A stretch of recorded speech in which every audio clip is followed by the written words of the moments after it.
እንዴት ናችሁ? ደህና ናችሁ ወይ ጓደኞቼ? ይኸውላችሁ ዛሬ መስቀል በዓል በማስመልከት ይኸው ሚጣ ነው ይሄ ጋይስ። ዛሬ ደንበኞቼ ይመጣሉ። እንግዲህ በብዛት ያደረጉት ፈረንጆች ናቸው። የፈረንጅ ደንበኞች ናቸው በብዛት የሚበዙት ማለት ነው። የሀገሬም ሰው ከመጣ በጣም ደስተኛ ነኝ። መታችሁ መብላት ትችላላችሁ ማለት ነው። ይሄኛው ደግሞ ትንሽ ጨው እኔ ጨው አልወድም ማብዛት ጋይስ። ከዛሳ ሙና ቅቤ የምትሰራው ራሷ ናት።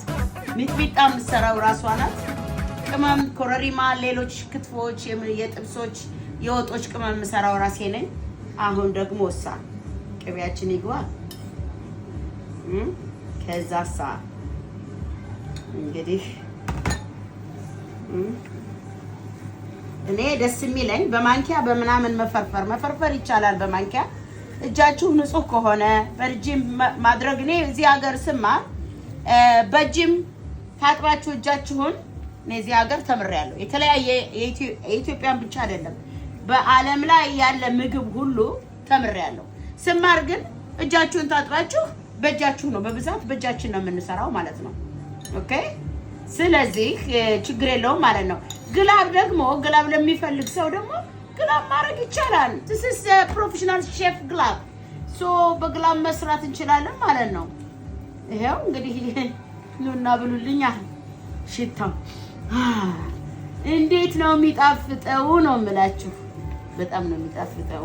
that is Ethiopian ክትፎ። ቅቤ በጣም ነው የምወደው። ቅቤ የምሰራው ቅቤ በጣም ቆንጆ ቅቤ ነው። ከኢትዮጵያ አይደለም ቅቤ ማስመጣው ከራሴ ከዚህ ሀገር ነው የምሰራው ቅቤ። ቅመማ ቅመሞችን በየሀገሩ ሲሄድ ገዛና ራሴ ነኝ የምሰራው። ጤፍም ቢሆን ጋይስ ከኢትዮጵያ አይደለም። አንዳንድ ሰዎች ምትንሳሳቱ አላችሁ። ከኢትዮጵያ ጤፉን ጨረስሽው የምትሉኝ፣ እኔ ከኢትዮጵያ አይደለም ጤፍ የሚመጣልኝ። እኔ ከጀርመንም ከየትም በየሀገሩ የመጣ ጤፍ ነው እኔ ራሴ ቀምሜ አስተካክዬ የምሰራው ማለት ነው። ኦርጋኒክ ነው የሚሆነው። እንግዲህ ቅባት እንደ ከስተምሮቼ ጭማሪ ነው የምጨምረው። የዚህ ሀገር ብዙ ቅባት አይወዱም። እናሳ ኑና ብሉልኛ። በሞት ያፈርሰውን ሙና ነኝ ከሙናስ ኢትዮጵያን ኩዚን። አመሰግናለሁ። ጎመንም ሰርተናል። ይሄው ጎመንም ሰርተናል። አይብም ሰርተናል። ሁሉ ነገር ተሰርቷል። ክትፎ አልቋል። ትንሽ ቅባት ስላነሰው ቅባት ትንሽ ጨምርና ምንድነው ማረገው? ለብ አረጋዋለሁ። አሁን ፕሪፔርድ ሆኖ ተዘጋጅቶ ተቀምጧል። እንዳንዴ ተቀምጧል። በኋላ